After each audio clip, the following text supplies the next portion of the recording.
I think that the most honest thing we can do when we don't know where to begin is simply to meet ourselves in the cold home of the loud incompleteness that we feel. When there's a deep yearning inside of the crevices of you that you can't quite quench, something beckoning to come out, but you don't know what it is. You don't know how to express it. You try to write and the pen is out of ink. You try to sing and your voice can't find the key.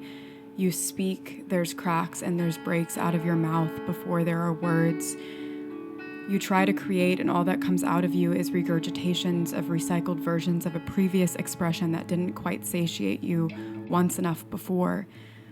It deeply reminds us of our perpetual search for something meaningful, and when we find that meaning, there's a special moment of fleeting joy, connection to what calls to us, and success in learning how to listen to it. We're proud for a moment, but then it's time to do it again and again and again, and to think about growth and to think about the entirety of your life in the context of what whispers the most earnest truth to you.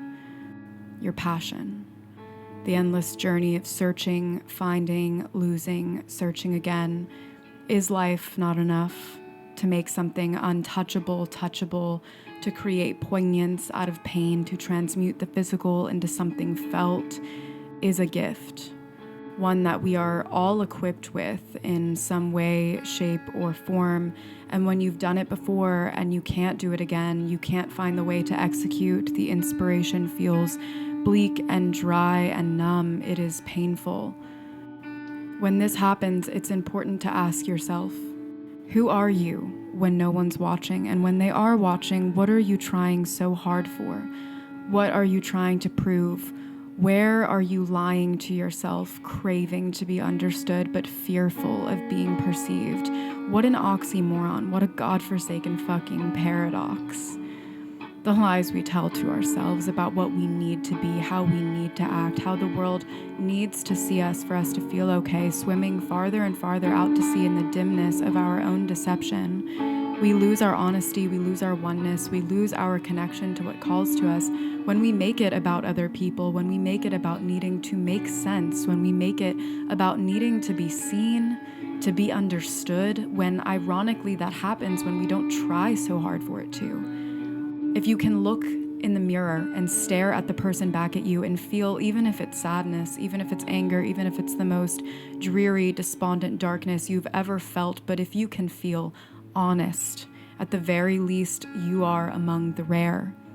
We hide, we cower, we pretend, we lie, we fear, and while you think that the warm blanket made up of stitched masks that you wear in front of the world are only worn in the face of crowds, of groups, of other people, somewhere along the way, you will start wearing it in front of yourself. If you haven't already, you lose yourself and you don't even know it. Maybe you never even found yourself in the first place, and then you wonder, where is the child inside of me that once lit up in the face of discovery, that once knew how to express every feeling that arose with an unconditional freedom, that didn't care if what was said well, or if how we said it made sense, or if what we did was celebrated or seen or understood?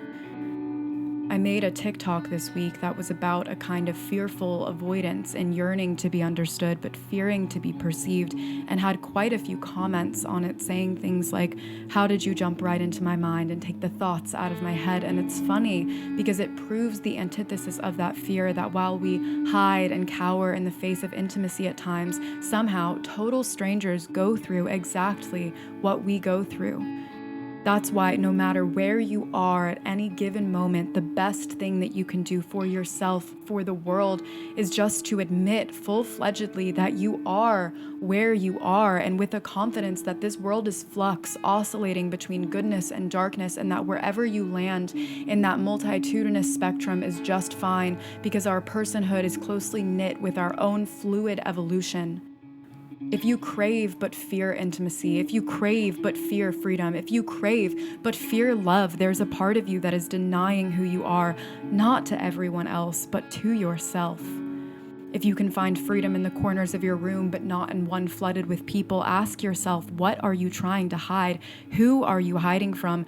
Who are you when no one is watching, and why can't you be that when everyone is? What are you so scared of, and what are you so scared of admitting, and why? Oh, why do you feel like your experience in your own loneliness or uninspiration or confusion is an isolated one only felt by you?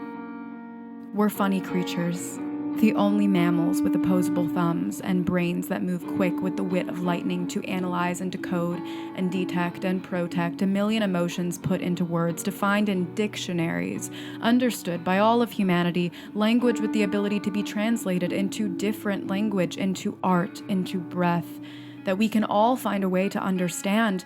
And we think we're so separate from other people, from our own humanity, our own species. We think we're so lost. We think we are so confused, and that's not the lie. Maybe you are, but we think we're the only ones.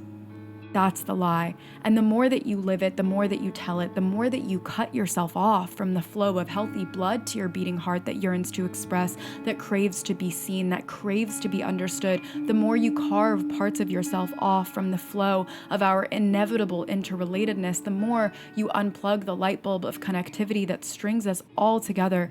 You crave to be understood, but fear being perceived because you believe that people won't understand you, won't see you, won't get you, and you let that matter. You let that move you, and then you're standing on broken legs and wondering why it's so hard to walk. Wondering why you can't let another person who wants to love you, wondering why you can't pick up the pen or the paintbrush or the camera or the guitar and find the spark to light the fire, wondering why you've sat back on all of the dreams your inner self is thirsty for, but you won't let yourself admit because you shut the light off in the room that the child that once was you, that still lives in you, illuminated.